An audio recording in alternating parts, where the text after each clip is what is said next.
Once again, you're listening to The Hour of the Time, and I'm still William Cooper. Well, I left you last night scurrying for your copies of your Constitution, didn't I? Well, I'm going to read it to you now, ladies and gentlemen, because I trust everybody who would has already looked. And the rest of you will never look, so I've got to tell you. And that's unfortunate, but it happens to be the truth. The United States Constitution, or Constitution for the United States of America, actually, is the proper terminology. Article 1, Section 8. To exercise, well, for those of you who never read your Constitution, I better preface this. The Congress shall have the power. That's what Article 1, Section 8 is all about. The Congress shall have the power. And then it enumerates all of the powers that Congress has, and then finally you get to this one. To exercise exclusive legislation in all cases whatsoever over such district not exceeding 10 miles square as may by cession of particular states and the acceptance of Congress become the seat of the government of the United States, and to exercise like authority over all places purchased by the consent of the legislature of the state in which the same shall be, for the erection of forts, magazines, arsenals, dockyards, and other needful buildings, and to make all laws which shall be necessary and proper for carrying into execution the foregoing powers and all other powers vested by this Constitution in the government of the United States or in any department or office thereof. Does that make sense to all of you people? In other words, Congress can only exercise legislation over that which the Constitution gives them the power to do so. They have no authority to pass any act whatsoever, any act of Congress which has any venue, jurisdiction, or force of law within any of the several states, unless they have perverted the Constitution, subverted the supreme law of the land, and are in fact in rebellion, in insurrection against the supreme law of the land, which is the Constitution for the United States of America. And also, ladies and gentlemen, the President of the United States has no authority whatsoever to require our troops to serve under foreign commanders, under a foreign government, i.e., the United Nations, in any capacity whatsoever,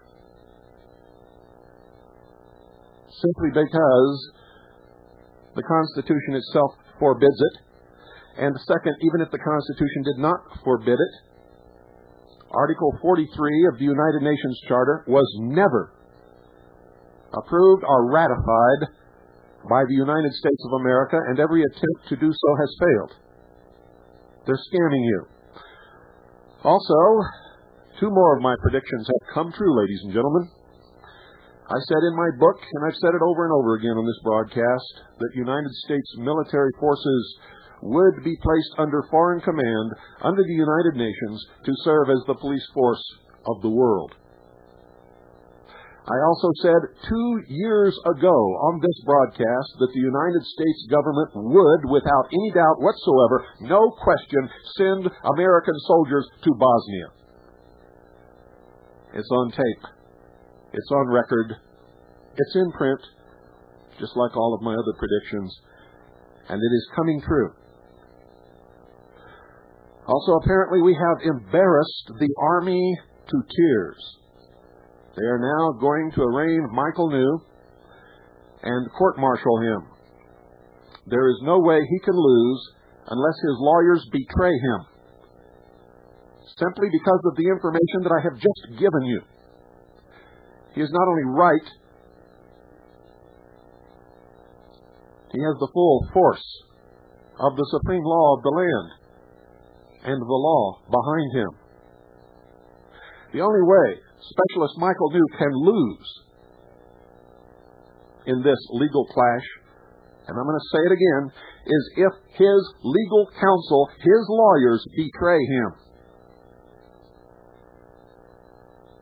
And if you think that's not possible, ladies and gentlemen, you had better think again. And you had better think real hard. Take a look around you. Smell the coffee. Wake up. What you're going to hear right now is from somebody who must have read my book. Because I wrote that all of this would happen over 5 years ago, ladies and gentlemen. Over 5 years ago, I wrote this. I was delivering this message in my speeches and in my lectures and in my workshops. It's titled, Another Coincidence? On the eve of the elections, with the crime bill ban on military-style guns a major issue in dozens of close races, a quiet guy from Colorado shoots up the White House. The gun was a Chinese-made SKS, not on the crime bill's banned list, but no longer legal to import and illegally converted under the 1991 crime bill by adding a folding stock and high-capacity detachable magazine. It was almost predictable because these ill-timed, some would say perfectly timed, incidents so often carry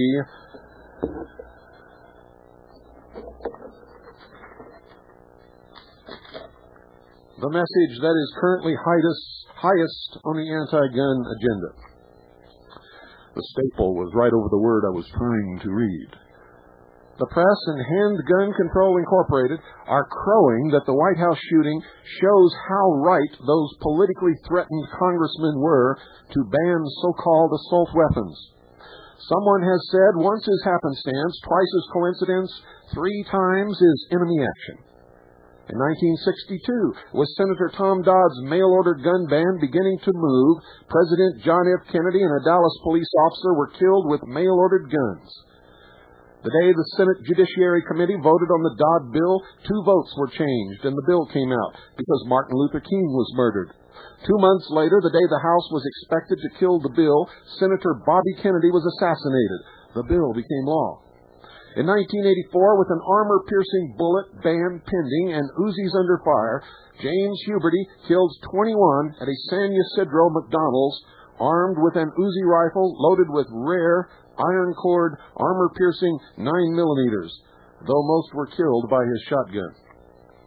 A couple of years later, Michael Ryan killed 16 people in Hungerford, England, with an AK-47S, for which he had been licensed unusually quickly and easily. That resulted in a law requiring owners to destroy such guns, required pump and semi-auto shotguns to be arsenal altered to 2 shots, and even demanded registration of double-barrel shotguns. Exactly the same thing then happened with similar results in Australia. In January 1989, with model assault weapons legislation from HCI, that's Handgun Control Incorporated, having been filed in several states, and with the California Attorney General already having asked police for evidence to support his planned assault weapon ban, Patrick Purdy killed 5 kids and wounded 31 on a Stockton, California school guard using an AK-47S. And folks, this happened just almost 2 months after I stated that some lunatic with a history of mental illness would do exactly what Purdy did. With the Senate scheduled to vote on an assault weapons ban, Joseph Westbecker killed 8 and wounded 14 with an AK-47S in a Louisville plant September 14, 1989. When Lipine killed 14 women at a Canadian college with a Ruger Mini-14, Canada's laws were further tightened. In 1990, with floor votes pending on semi-automatic bills in both houses of the United States Congress, a guy with a long criminal record, one James Powell, killed 8 people at a Jacksonville, Florida GMAC office with a .30 caliber M1 carbine.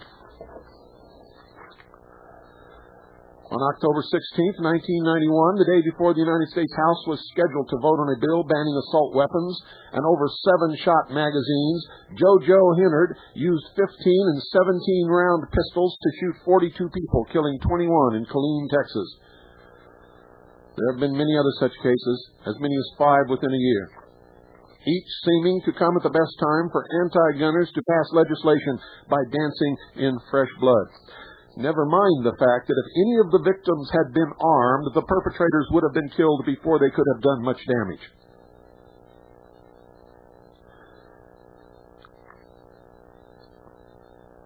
If the availability of military-style guns were the culprit, we would have been seeing such mass murders regularly throughout American history, for there's never been a time when the Army's small arms from recent wars weren't common. The 30-shot M1 carbine Paul used at the GMAC office has been as common as Chevrolets for 51 years. And inexpensive, I might add, until recently. High-capacity 9mm pistols have been plentiful for 60 years. AR-15s and AK-47s have been abundant for 20 to 30 years. Why have almost all the horrible incidents with these guns occurred within just the last 10 years and only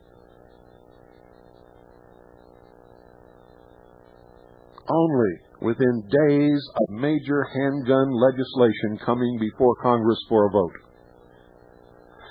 Is it possible that some of these incidents could have been created for the purpose of disarming the people of the free world? Absolutely right. I said so in my book. I've been saying it for years. I've said it behind every podium from which I have ever spoken. And every lecture and in every workshop that I have ever conducted.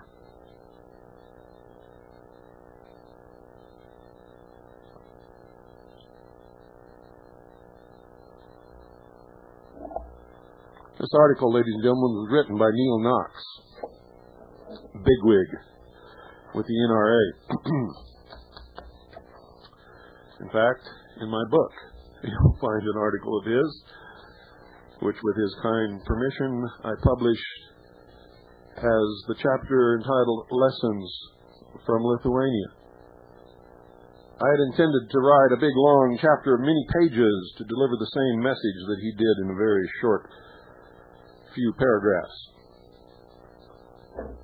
And so I asked his permission to take the place of the lengthy one that I was going to write, since he said it so well.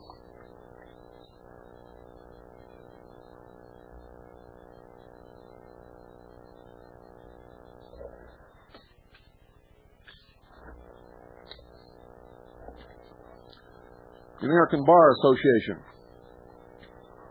Most of you don't even know what it is. Those of you who do, if you know what it is, probably know what I'm going to tell you. This is from the June issue of the Tucson Business, June 1995, by Lionel Waxman. It isn't every day that you sue the Supreme Court, but that's just what I did, he says. A few years ago, when I was practicing law in Pennsylvania, the state Supreme Court brought forth a new regulatory and disciplinary scheme for lawyers in that state. The program violated lawyers' rights in about 10 ways, including denial of due process. It violated federal law. It violated the state and federal constitutions. It was a disaster. Hardly the kind of thing you would expect the state's highest court to promulgate. But there it was.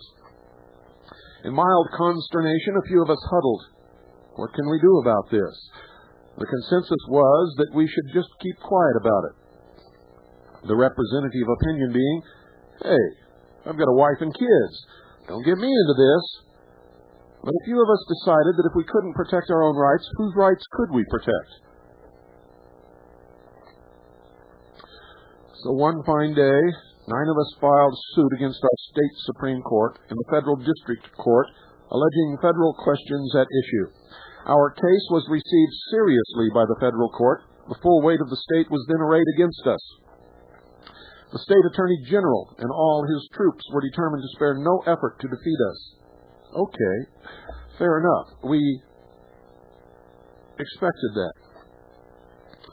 Then, out of left, and I do mean left, field, something happened we did not expect.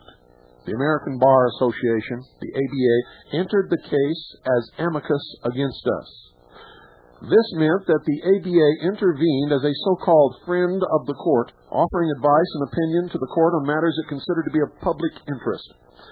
Filing of amicus briefs is not a privilege reserved exclusively to the ABA, but it is rarely done by others because it costs big money. If they are lucky enough not to be involved in litigation, most organizations do not go looking for such an action.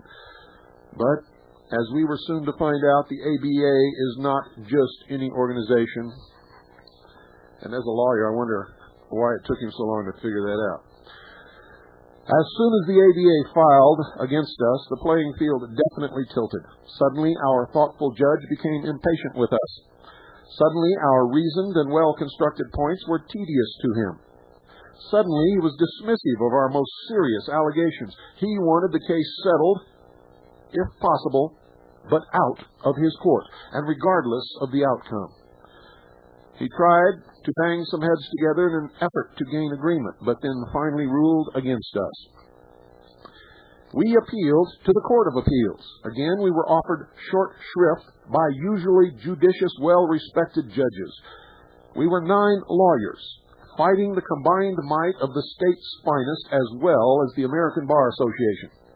Conferences were held, during which the judges made it clear they wanted to make decisions on this hot potato, about as much as they wanted to jump off the roof of the courthouse. We were running out of money, and unlike all the lawyers on the other side, we were not getting paid to fight this fight. Going on to the United States Supreme Court seemed out of the question. We made our best deal, which turned out to be a shameful one, and limped home wondering what hit us. And now I know. What hit us was the American Bar Association. You see, when they enter a case, they almost always get their way. Why? Are they always right? I don't think so. Are their lawyers so much better? No, they use the same local lawyers anyone else would use. But the American Bar Association has one advantage in federal court that no one else in the world has. They are the organization past which all candidates for the federal judiciary must pass for appointment or elevation. In other words, ladies and gentlemen, the American Bar Association, a private membership group, decides who will be presented for Senate confirmation and who won't. Can you say conflict of interest? Ostensibly, the reason the American Bar Association approval is required is that this group of lawyers has the special expertise to judge the qualification of federal judges. Can you say loudly, conflict of interest? For years, the ultra-liberal American Bar Association has owned the filter through which federal judges must pass, not just for appointment, but for elevation. Now, can you scream, conflict of interest? That is a colossal amount of power to put in the hands of a small, unelected group who may be put up in nomination for the same positions which they are the sole judges. You might well think they would be so jealous of preserving that awesome power that they would allow nothing to jeopardize it. The framers of our Constitution provided that federal judges be appointed for life to insulate them from political influence, and they knew nothing of any American Bar Association, nor could they predict it or foresee it. Yet over the years, the ABA has consistently felt free to file amicus briefs in federal actions when it pleases them. Very few people know that the American Bar Association has managed to put a leash on every federal judge in the nation.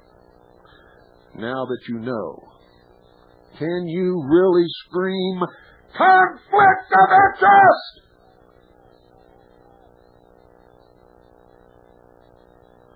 Certainly the time is long overdue for somebody to cut that leash.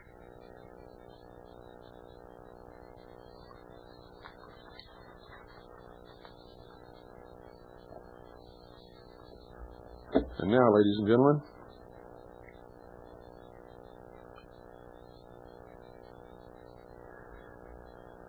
what I'm going to read you now is an excerpt from a Marxist left-wing analysis of the power and influence of the Council on Foreign Relations.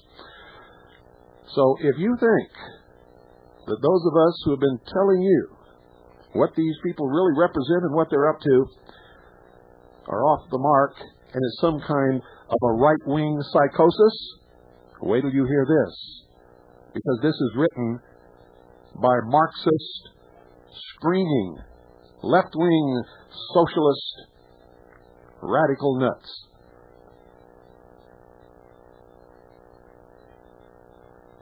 It's called the Imperial Brain Trust, the Council on Foreign Relations and United States Foreign Policy. And I'm going to read this to you as a book review. It's by Lawrence H. Shoup and William Mintner. And this is just an excerpt from the introduction, pages 3 through 7. And I quote verbatim, "Over 50 years ago, in the wake of the First World War, a group of wealthy and influential Americans decided to form an organization. The Council on Foreign Relations, as it was subsequently named, was designed to equip the United States of America for an imperial role on the world scene. Great Britain had dominated world politics during the 19th century, not only through its colonial empire, but also through an even wider informal sphere of influence. In a thorough,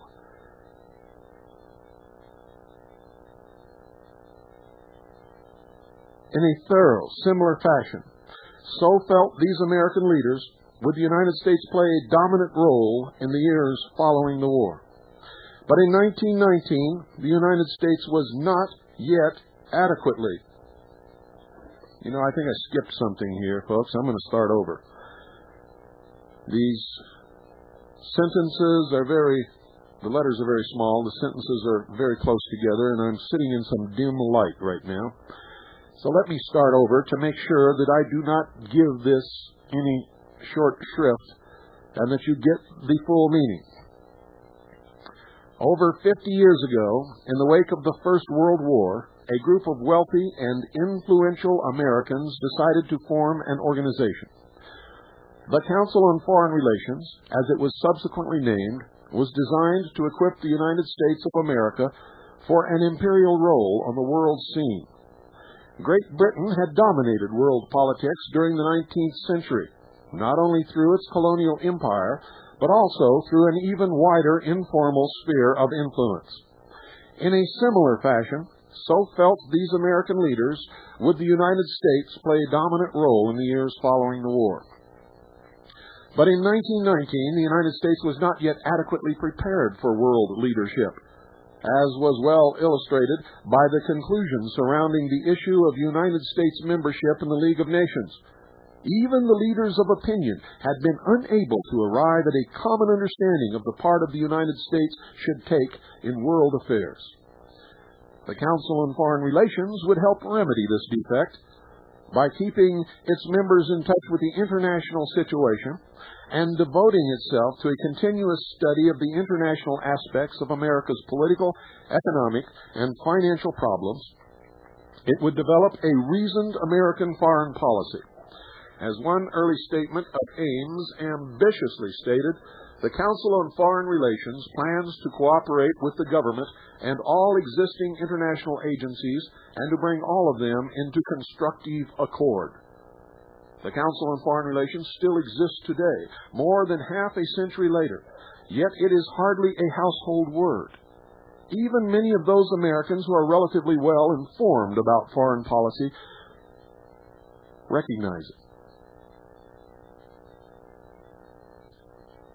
if at all. Only as the organization which publishes Foreign Affairs magazine. Do you understand the meaning of that, folks?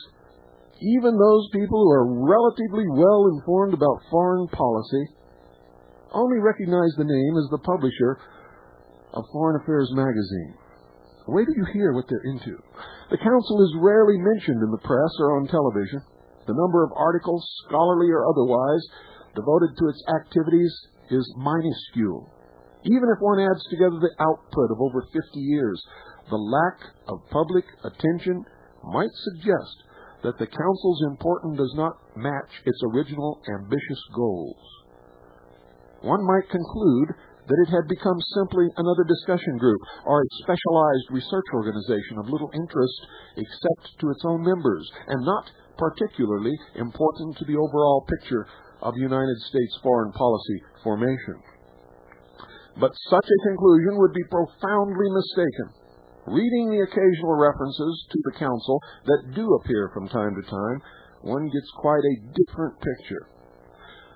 New York Times, quote, "The Council's membership includes some of the most influential men in government, business, education, and the press," end quote. The CFR, quote, "for nearly half a century has made substantial contributions to the basic concepts of American foreign policy," end quote. Newsweek, "The Council's leadership is the, quote, foreign policy establishment of the United States," end quote. Peter Schrag, "The Council is, quote, the ultimate organization of the Eastern establishment," end quote. Theodore White, quote, "The Council counts among its members probably more important names in American life than any other private group in the country," end quote. Marvin and Bernard Kalb, "The Council is, quote, an extremely influential private group that is sometimes called the real State Department," end quote. Strong words. Richard Barnett, "Membership in the Council is, quote, a rite of passage for an aspiring national security manager," end quote. As several of the quotes imply, just the names of members give an impressive picture of Council importance. The current Council chairman is David Rockefeller of Chase Manhattan Bank, and that's circa 1977, a man with incredible personal wealth and financial power. Wall Street lawyer Allen W. Dulles, a Council director for over 40 years, helped establish the Central Intelligence Agency and direct it with his brother, John Foster, also a Council member. Ran the Department of State. Diplomatic superstar Henry A. Kissinger was a Council protege who began his career in foreign affairs as a rapporteur for a Council study group. Kissinger later told Council leader Hamilton Fish Armstrong, who had played a key role in Kissinger's rise to power, quote, "You invented me," end quote. The list could easily be prolonged with eminent financiers, Wall Street lawyers, Ivy League scholars, and high government officials. In short, a galaxy of, quote, establishment, end quote, figures. It is such intriguing indications of the Council's significance that led us to a more detailed investigation of this little-known organization. Our results show that the Council on Foreign Relations, despite its relative public obscurity, plays a key part in molding United States foreign policy. In the Council, the leading sectors of big business get together with the corporate world's academic experts to work out a general framework for foreign policy. Since the Second World War, at the latest, the Council has had remarkable success in getting its point of view across to the government, regardless of the administration in office. As government officials, Council members have implemented policies as experts. They have generally succeeded in keeping public debate in line with respectable views, but they are by no means omnipotent. The decline of United States power faces them with new problems: defeat in Indochina and the new independence shown by Japan, Western Europe, and the oil-producing countries. They are resourceful, however, and are presently busy thinking up new ways to maintain United States predominance and to convince the American people that such a role is best for everyone. That the Council is little known is thus not a sign of insignificance, but rather points to its mode of operation. The men at the top meet and work out together the general direction of policy. the limits of respectable debate, through a complex network of channels, the content and tone of their discussion reach the policymakers and the leaders of opinion. Eventually, they may reach those of us who take an interest in what our country is doing in the world, but we may have little idea that what comes to be a natural climate of opinion was carefully fostered and guided. For the process is not public. Council members are selected by the council's leadership, and the meetings are confidential. As the New York Times expressed it, quote, "Except for its annual public Elihu Root lectures, the council's talks and seminars are strictly off the record, and indiscretion can be grounds for termination or suspension of membership," end quote. Despite this conscious secrecy, it is possible to find out something about what the council is and does. Putting together bits and pieces from many sources and searching out references to council activities in government archives, we have put together a picture of the inner workings and significance of the council. Our conclusions challenge the conventional interpretations of policy formation as dispersed among a wide variety of groups or elites.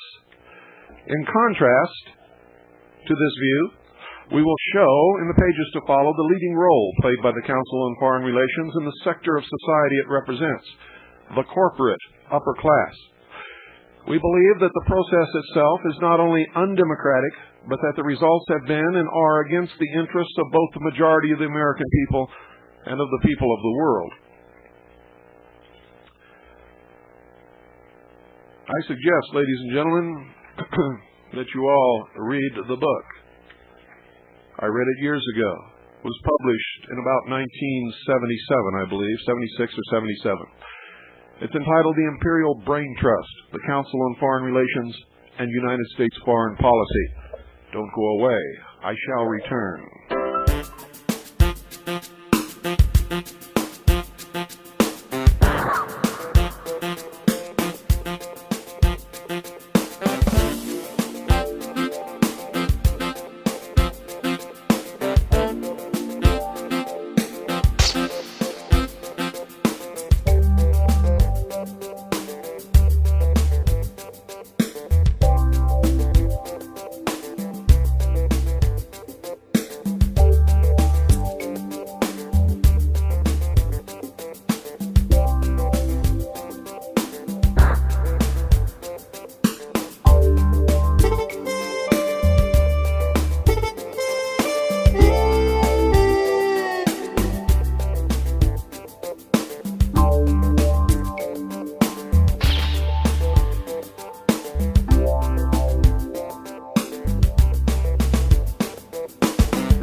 part of the Constitution, ladies and gentlemen.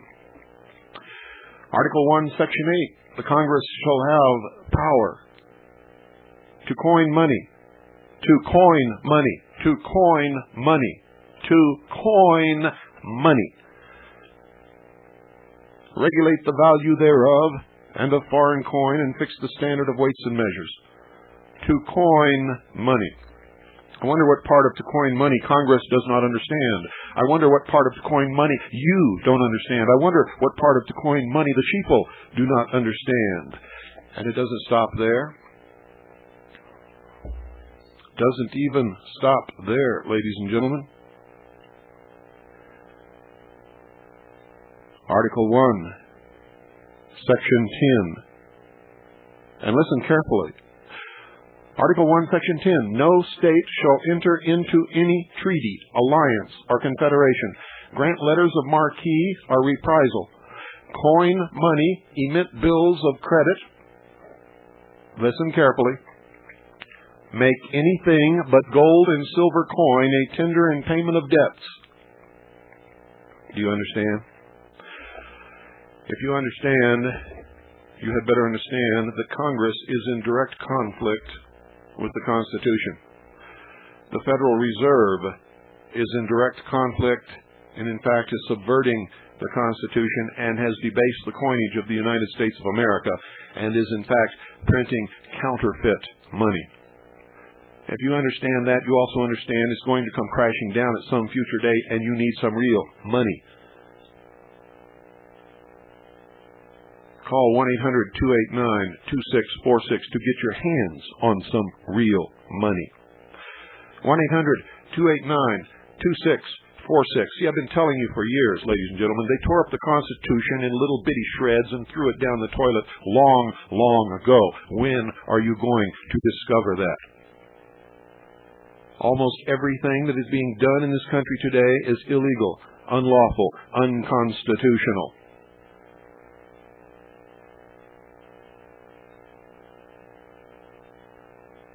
You should not just form militias because I or anyone else urges you to.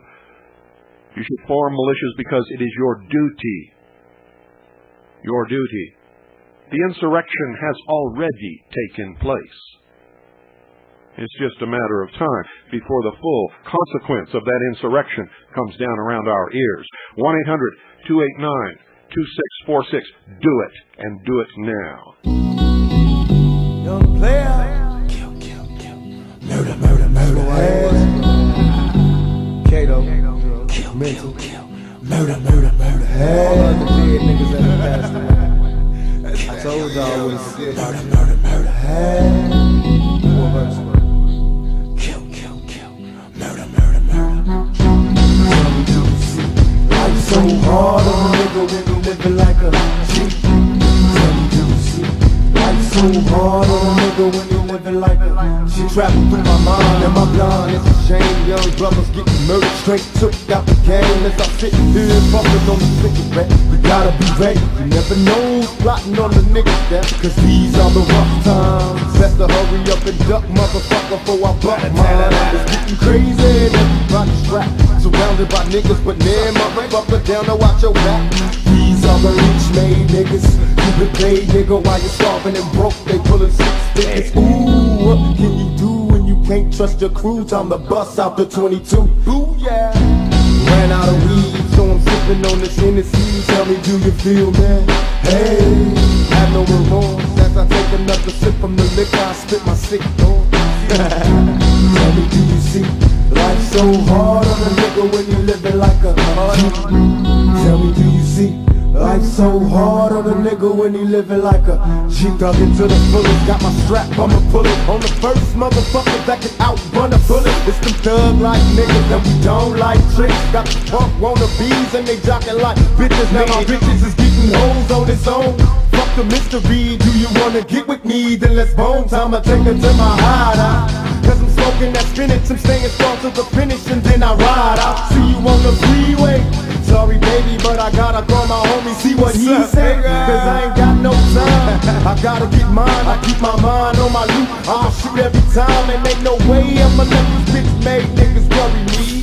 Guess me slipping, empty the clip and bury me. Hell nah, homie, have to plug me twice, cause ain't no stopping when you're dug for life. Now tell me, do you see? Tell me, do you see? Life's so hard on a nigga when you're living like a G. Tell me, do you see?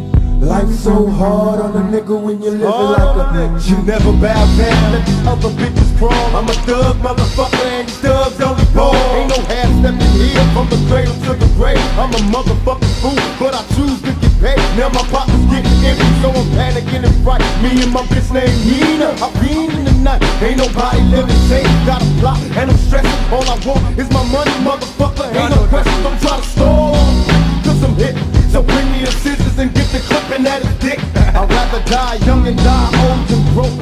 That's why I stay drunk and I constantly smoke. My memories as a youngster, hanging with the homies. But now I'm doing bad and them bitches don't know me. The player haters can't fade me, cause it's a thug life, nigga, and we're crazy. Tell me, do you see? Tell me, do you see? Life's so hard on a nigga when he living like a G. Tell me, do you see? Life's so hard on a nigga when he living like a G. Tell me, do you see?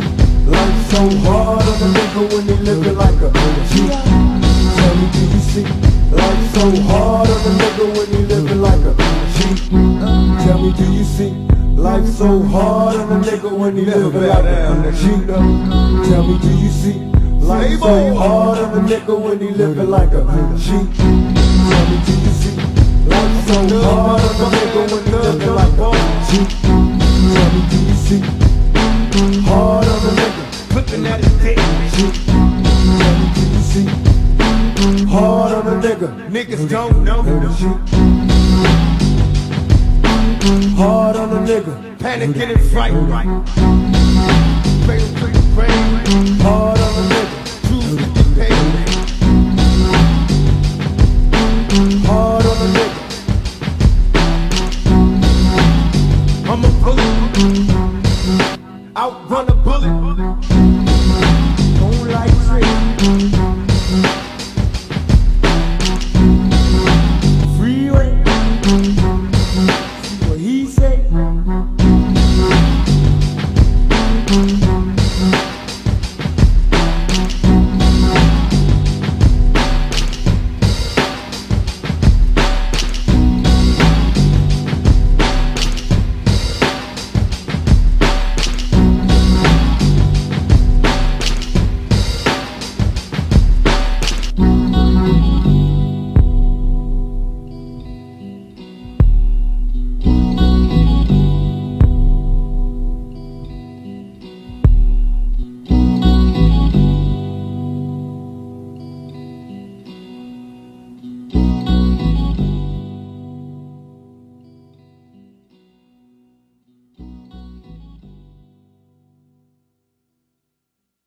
Oh, yeah.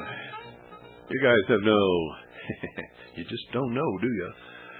I don't know why you don't know, but you just don't know, do you? No, sir. And I'm going to give you something else. Remember what I just read to you?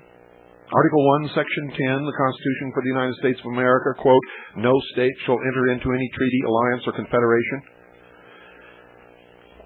More proof that the Constitution is not in effect, ladies and gentlemen.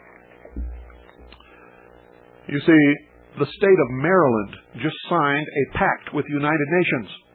Bypassed the federal government altogether. Maryland, the state of Maryland, just signed a pact with the United Nations, and your state is going to do it next. The United Nations is making treaties with states. See, the pact was a treaty. What did I just read to you? Article 1, Section 10. No state shall enter into any treaty, alliance, or confederation. No state shall enter into any treaty, alliance, or confederation. Grant letters of marque or reprisal. They can't even emit bills of credit. Now, states, the state of Maryland, has made a treaty with the United Nations. Believe it or not, Maryland has become the only state in history to sign a separate accord with the United Nations. They threw the trash can out the window, and everybody in the state of Maryland let them do it with not even a whimper. Are there any Americans in the state of Maryland? Is there anyone in the state of Maryland who has ever read the Constitution for the United States of America? Or better yet, is there anyone in the state of Maryland who even gives a damn about the Constitution for the United States of America? Don't your state legislators and your governors know anything? Do they even know that it exists?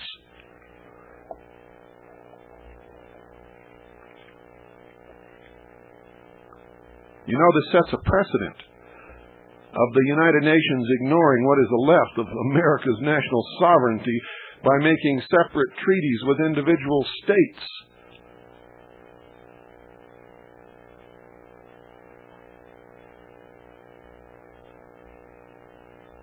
You know that this was ignored by the press? The controlled press, the communist news networks, because it's in their best interest. It will help bring about world government sooner, including the Washington Post. The announcement was made by Governor Paris Glendinning, Democrat, of course, screaming liberal freako-socialist rat of Maryland, August 5th, 1995, in a signing ceremony in Baltimore. Under this accord, Maryland and the World Health Organization, WHO, pledged to help make people healthy. That sounds bland and benign, doesn't it? Oh, I can just see some of you little sheeples out there yawning over this. But to begin with, folks, nations, not individual states, are supposed to deal with the United Nations. See, Maryland is a part of the United States of America. But Maryland signed the treaty with the World Health Organization on its own.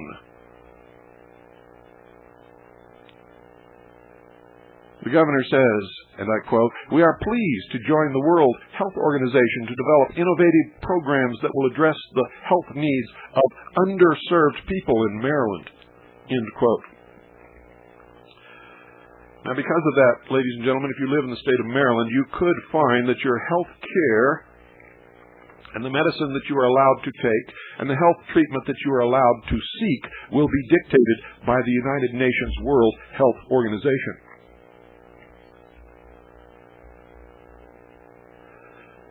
And it even gets more sinister. Listen to this. Here's what he continues with. Quote, "Merging our talents and experience will lead to preventive strategies that address social as well as health problems," end quote, the governor said. Quote, "Maryland has extensive public and private expertise in public health policy and programming," end quote, said Michael Janclose, medical doctor of the World Health Organization who signed the accord on behalf of the United Nations. Maryland now wishes to expand its resources through joint projects addressing health services to underserved populations throughout the world, end quote. Can you believe this blarney? Somebody hung upside down by their heels and kissed the stone in Maryland. And now they're flabbing the blatherwalkie out onto us. Ladies and gentlemen, that is tantamount to treason. If you live in the state of Maryland, you had better do something about that. If you don't, it means you don't care. And if you don't care, you're going to get what you deserve as a deserving part of the not caring.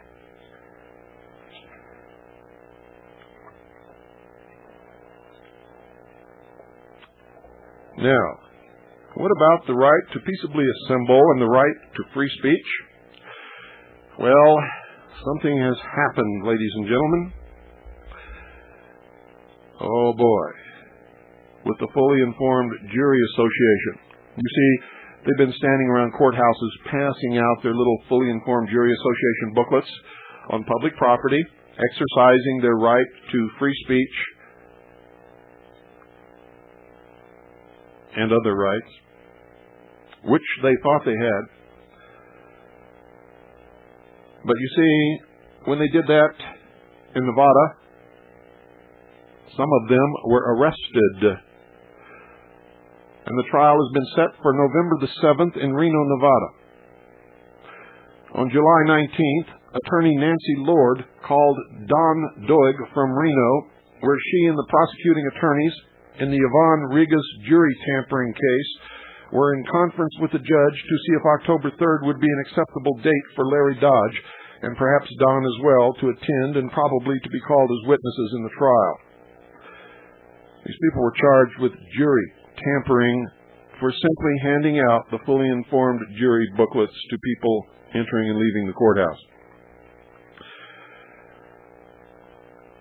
With the Fully Informed Jury Association Conference 3 set to begin October 6th, Don felt obliged to say that October 3rd would be a real strain and that we would prefer another date. The next nearest date acceptable to all was November the 7th, and it is now so scheduled. As both the front page and the Nevada State News section in the winter-spring issue of the Fully Informed Jury Association activists stressed, this case is of vital importance both to the Fully Informed Jury Association as an organization and to the First and Sixth Amendments, as well as to Yvonne Rigas. That's because it's a freedom of speech issue, ladies and gentlemen, and a loss would mean another big bite out of that freedom, which in turn would mean a severe restriction on the Fully Informed Jury Association's ability to inform jurors about the real meaning of one's right to trial by jury. And it would land Yvonne in jail for up to several months. Yvonne Rigas is the one who was charged. The more immediate issue connected with the trial is how to keep First and Sixth Amendment defenders from diminishing the chances that Yvonne will prevail. Nancy Lord is very worried that Fully Informed Jury Association activists and others may try to leaflet the jurors, which could not only lead to their arrest and trial on charges similar to those Yvonne faces, but cause the judge to use every opportunity to prevent the defense from making a strong case, such as refusing to allow Larry or Don to take the stand, granting motions in limine requested by the prosecutors, etc., much as did Judge Walter Smith in the trial of the Branch Davidians. As she points out, the jurors will be leafleted anyway, and almost certainly by the prosecution, which will have to show the jurors the evidence in order to make their case. You see, in order to make their case, the prosecution is going to have to give each juror a Fully Informed Jury Association booklet that they hand out, telling them what their rights as jurors really are. If they don't, they can't make their case. Once the true or false brochure has been entered into evidence, the floor will be open to discussion of its contents, so the jurors will get a short course in the doctrine of jury nullification in the courtroom. This makes leafleting outside redundant as well as dangerous and potentially counterproductive. So we join Nancy in her plea to those who plan to attend, please do not leaflet. Do not give anything to anyone entering or leaving the courthouse during this trial in Reno, Nevada. A peaceful, quiet, and orderly demonstration, punctuated with posters, followed by an equally quiet and orderly few days of court watching, would be both appropriate and effective. Remember, the fate of a very brave woman who shunned all sorts of pressure to plea bargain is at stake, along with all the ideological issues. Please also remember, folks, that this trial will not be cheap. And Yvonne Rigas is representing all of us. She is fighting for all of our liberties. Nancy has enlisted the help of some of the nation's top attorneys to help her win this one. And even though they're not charging full fare, it's going to be an expensive affair. Yvonne Rigas is not O.J. Simpson. So if you feel Yvonne deserves acquittal, and or that the fate of FIJA, Fully Informed Jury Association, is at stake, and or that the First and Sixth, and thus all other portions of the Bill of Rights, are worth saving, you can help, even if you cannot attend the trial. You can help by sending a generous donation as soon as possible to Lawyers for Liberty,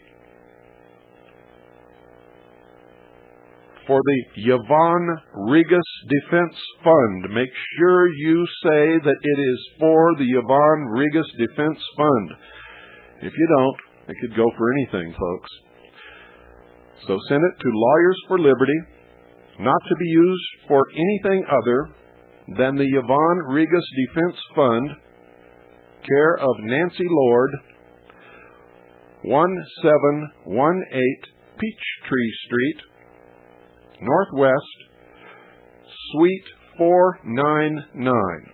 That's 1718 Peachtree Street, Northwest, Suite 499, Atlanta, Georgia. Bet you couldn't guess that one, especially if you read Gone with the Wind, could you?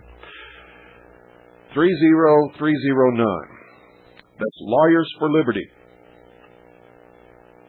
To be used only for the Yvonne Regas Defense Fund, care of Nancy Lord, 1718 Peachtree Street, Northwest, Suite 499, Atlanta, Georgia, 30309. You can also help by going to, well, never mind. It's over. Now, if you didn't get that address, folks, don't call us and take us away from our research. Buy the tape. You can help our funding here also. And funds are getting low, so buy something. I don't care what it is. Just do it. Oh, also, something that you all might like to have that we have just come into our possession. We have the official Central Intelligence Agency report entitled The Holocaust Revisited, a retrospective analysis of the Auschwitz-Birkenau extermination complex, complete with reconnaissance photographs of the camps at different times during the war. It is particularly revealing in light of the recent revisionist accounts compared with the official accounts, compared with the Jewish accounts. This sort of puts things in a light that you can see with your own eyes and make up your own mind. I make no judgments. I merely offer this to you for $15 per copy. If you would like, make all checks or money orders payable to Annie, A-N-N-I-E. A portion of that will go to the researcher who dug this up in his research assignment. As always, we try to help those who help us. It's the Central Intelligence Agency official report, The Holocaust Revisited, a retrospective analysis of the Auschwitz-Birkenau extermination complex, complete with reconnaissance photographs of the camps at various times during the war and the analysis of the Central Intelligence Agency on the Holocaust. Again, I make no judgment. We merely offer this to you for your own research and consideration.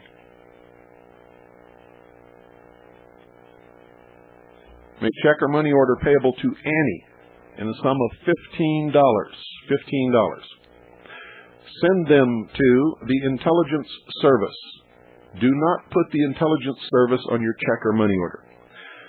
This is what the address is on the outside of your envelope. The Intelligence Service, P.O. Box 1420, Shoalo, Arizona, 85901.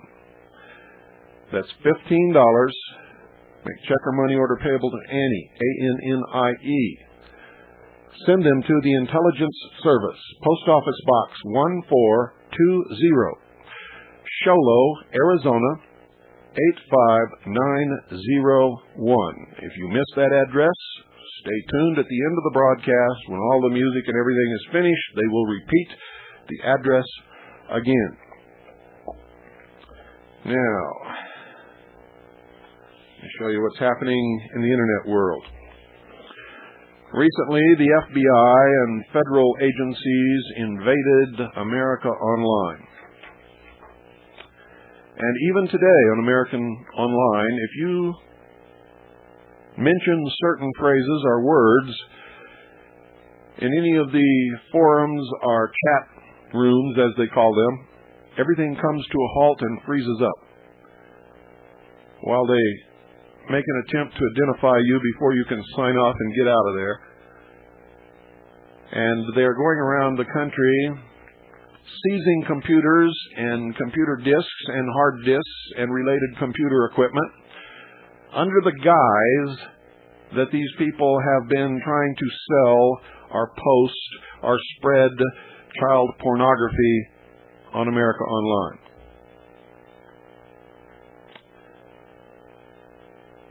The real tricky part of this, folks, is they're not arresting people. Is that a clue?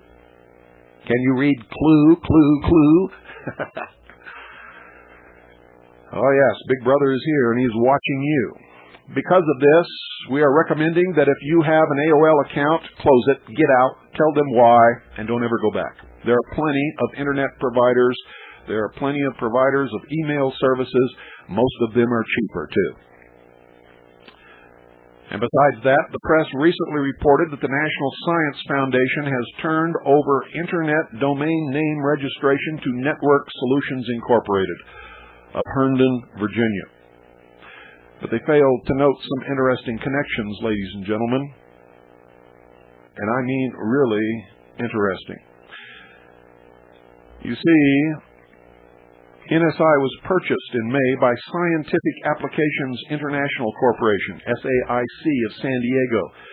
It's a $2 billion company indicted by the Justice Department on 10 felony counts for fraud in managing a Superfund toxic cleanup site.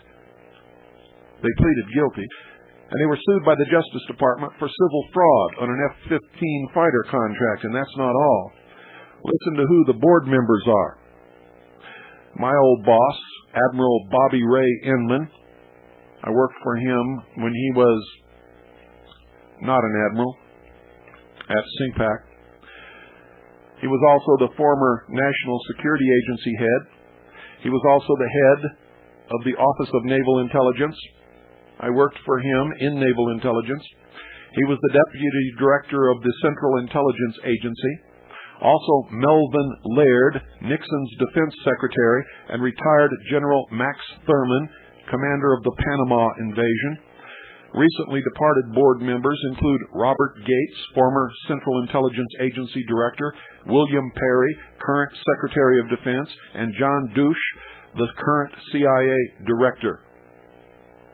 Current SAIC government contracts include re-engineering information systems at the Pentagon, automation of the Federal Bureau of Investigation's computerized fingerprint identification system, and building a national criminal history information system.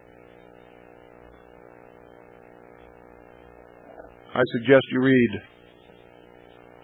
Orwell's 1984 again, and this time read it a little more carefully. Good night, ladies and gentlemen, and God bless you all.